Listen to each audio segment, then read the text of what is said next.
Peut-être, mesdames et messieurs, le discours le plus senti de sa carrière.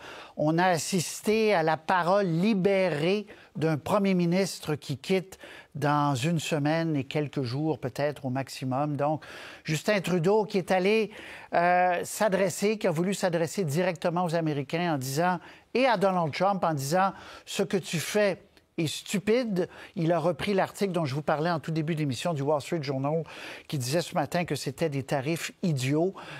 Il lui a dit, je ne sais pas ce que tu veux, mais ce que je sais, c'est que ça va faire mal à ton pays et au mien.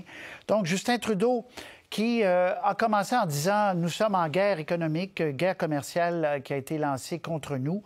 Et M. Trump se rapproche pendant qu'il a des mots doux pour un dictateur, Vladimir Poutine, il s'attaque à ses meilleurs amis. Ça va être difficile, a-t-il dit aux Canadiens. Il dit, je ne veux pas vous conter d'histoire, ça sera difficile.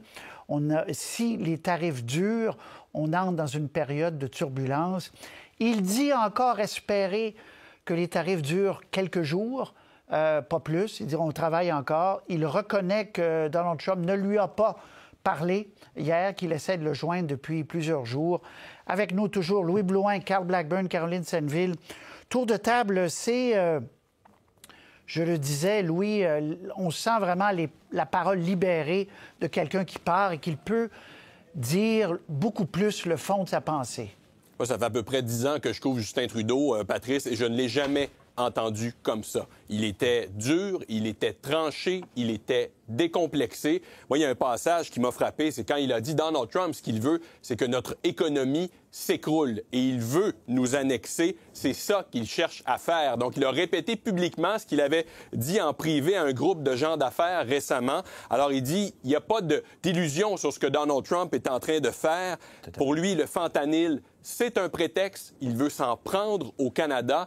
Et M. Trudeau, quand on lui a demandé, ben là, qu'est-ce qu'il faut faire? Est-ce qu'il faut renégocier l'ALENA plus vite? Est-ce qu'il faut essayer de relancer ça? Il dit, écoutez, c'est tellement de mauvaise foi ce que l'administration américaine est en train de faire que je ne sais même pas si ça nous aiderait à quoi que ce soit de relancer la négociation. Alors, c'est comme si M. Trudeau voulait dire, regardez, là, ce qui se passe en ce moment, là, ce n'est pas rationnel.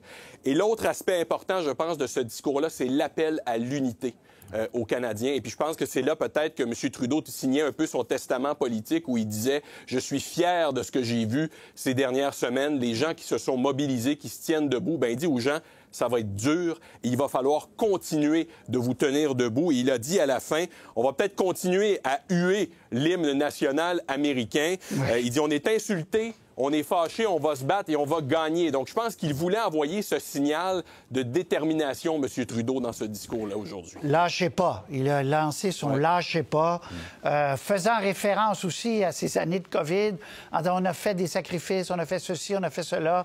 Il y a une autre période très difficile, mais c'est quand il s'est adressé à Donald Trump directement en disant « Ce que tu fais est stupide ». Les réseaux américains diffusaient. Est-ce que ça va être... Est-ce que ça va changer les choses dramatiquement? Peut-être pas, mais c'est un élément important et ça a été diffusé en direct et à CNN et à Fox News, le réseau préféré de M. Trump. Donc, ce qui se passe aujourd'hui, d'ailleurs, est couvert beaucoup aux États-Unis. Carl Blackburn, Caroline Senneville, vous étiez, sauf erreur, dans la salle quand M. Trudeau, lors d'une rencontre privée là, avec des gens de la communauté d'affaires, des syndicats, du monde économique canadien, avait dit « il veut nous annexer ». Il a à peu près répété la même chose aujourd'hui. Il a répété exactement la même chose, Patrice. Et c'était le point que je voulais ramener tout à l'heure avec Louis et Sébastien, quand vous avez mentionné qu'il y avait deux objectifs que poursuivait le président Trump, l'économie et l'inflation. Il y en a un troisième, c'est l'annexion du Canada.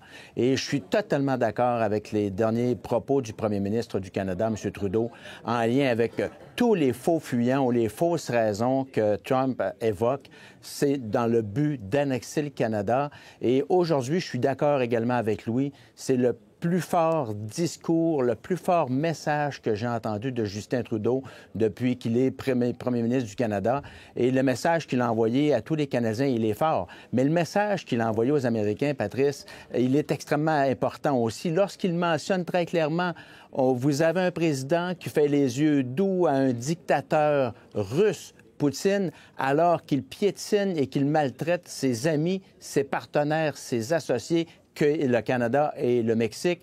C'était fort comme message et moi, je suis... d'avoir entendu ça en direct, là, je suis vraiment... je dirais, c'est un moment historique qu'on est en train de vivre, Patrice, et je pense qu'effectivement, on doit tous se serrer les coudes, et je sais que Caroline va prendre la parole tout de suite par après, mais on doit tous se serrer les coudes, entrepreneurs, employés, gouvernement, partenaires économiques au Canada et aux États-Unis pour tenir tête à la réalité dans laquelle on se retrouve actuellement. Je rappelle aux gens qui nous écoutent que vous êtes le président du Conseil du patronat, donc vous permettez, et vous avez le droit, vous n'êtes pas un journaliste, vous avez mis ce matin, vous êtes arrivé, vous avez surpris avec votre casquette. Le Canada n'est pas à vendre. Je le précise pour ceux qui n'étaient pas avec nous plus tôt. Caroline Senneville, président de la CSN. Oui, M. Trudeau, je disais parole libérée. C'est sûr que là, il part, il peut se permettre d'en dire un peu plus. Et quand un premier ministre en dit un peu plus, c'est ce qui arrive, là. On voit un changement de ton par rapport à des discours plus policés. Oui, et moi, ce qui m'a frappé, c'est l'ordre dans lequel il s'adresse aux personnes. Il a commencé par le peuple américain. Alors, les yeux dans les yeux, vous allez souffrir de ça. Et après ça, le message à M. Trump, qui était très fort quand il a dit vous n'êtes pas stupide, vous êtes intelligent, mais vos mesures sont stupides. En tout cas, c'est un jeu d'équilibriste, là. Bon, effectivement, je pense que ça risque d'être la ligne qui va être retenue au sud de la frontière. Et après ça seulement, il s'est adressé au peuple canadien. Oui, un appel à l'unité nécessaire en temps de crise, peut-être aussi en miroir à la non-unité qu'on sent du côté du sud de la frontière, puis depuis plusieurs années, là, des élections qui se gagnent avec peu de marge de manœuvre, un pays divisé géographiquement depuis la guerre de sécession quasiment. Donc, il y a vraiment une non-unité du côté, une division dans la société américaine, les inégalités sociales aussi. Et je pense que ça faut que ça fasse partie de notre réponse comme Canadiens, comme Canadiennes. Je l'ai dit tout à l'heure, on n'a pas le même filet social. M. Trudeau l'a dit, il y a des gens qui... On vous le dit, là, vous n'aurez pas faim, on sera là pour vous. Il va falloir qu'il annonce des mesures concrètes assez rapidement. Je sais qu'elles existent. On nous l'a annoncé et il ne pourra pas rester sur ce fil inconnu-là longtemps parce qu'il faudra rassurer les gens plus que par des généralités. Mais oui, discours historique. Je ne veux pas, Louis Blouin, jeter une douche froide, là, mais je reste... il faut analyser aussi les intentions de chaque passage. Quand il dit... Et Carl et Caroline étaient là quand il l'a dit en privé, mais quand il dit ce qu'il veut, en fait, il dit « je ne sais pas ce qu'il veut, mais s'il veut nous mettre à genoux et s'emparer du Canada, ça n'arrivera pas ». Ça aussi, c'est un narratif qui sert les libéraux en disant « la crise est même plus grande que vous pouvez le penser. Il y a menace, donc il faut un pilote expérimenté. » Il ne faut pas non plus être naïf, là. Il place le cadre d'une crise qui est réelle, mais sur l'annexion, il est allé quand même loin, là. Oui, il est allé loin et c'est vrai que ce qu'il cherche à faire, Patrice, c'est de donner de l'élan à cette vague qui porte le Parti libéral depuis quelques semaines. On l'a vu, là, le curseur des sondages a bougé vite. Les chiffres des sondages sont volatiles en ce moment. Et ce que M. Trudeau essaie de faire, c'est de dire, ben voilà, il faut continuer, nous, comme Parti libéral, de montrer qu'on est les personnes qui sont en charge. Il faut surfer sur cette vague de patriotisme, montrer que c'est nous, le gouvernement libéral, qui défend les intérêts canadiens. Et M. Trudeau et son gouvernement, il a l'avantage d'être à la barre. C'est lui qui prend les décisions. C'est lui qui est devant les caméras aujourd'hui, qui est un peu une sorte de capitaine Canada. Alors ça l'aide et ça aide son successeur en prévision de la prochaine élection qui s'en vient.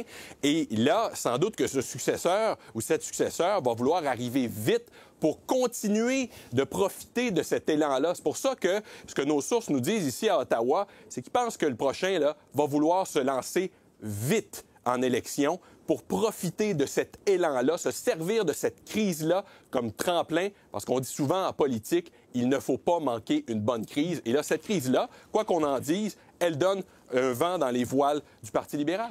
Le fentanyl, il a été très clair là-dessus, encore plus, là, parce que, là, encore une fois, comme il se sentait libre d'aller au bout de sa pensée, il a dit c'est totalement ridicule, là. C'est un feu, c'est un prétexte. On a fait, même en ayant fait ce qu'on a fait, bon, là, il y a une petite contradiction, parce que si c'était si ridicule, ils ont quand même mis 1,3 milliard des hélicoptères et tout, et des drones. Donc, mais bon, ils en font plus. Mais il dit ce n'est absolument pas ça. Et c'est là qu'il a répété à la question, voulez-vous rouvrir l'ACEUM? Il dit, je lui parle, je ne sais pas vraiment ce qu'il veut, cet homme-là. Alors, c'est pour vous dire l'étendue du nuage, du brouillard, là. Oui, puis quand il parle du prétexte sur le fentanyl et tout ça, j'ai l'impression que c'est le genre de choses qui vont peut-être piquer Donald Trump, Patrice. Et il est allé loin, M. Trudeau, dans ce discours-là, et ça peut mettre de l'huile sur le feu avec l'administration américaine. Moi, j'ai bien hâte de voir la réplique qui va venir de la Maison-Blanche. On a vu de quel bois M. Trump et M. Vance se chauffent devant M. Zelensky la semaine dernière. Moi, j'ai l'impression que ça pourrait susciter une réaction assez forte de la part de la Maison-Blanche. Il y a quand même un risque dans ce que M. Trudeau a fait aujourd'hui.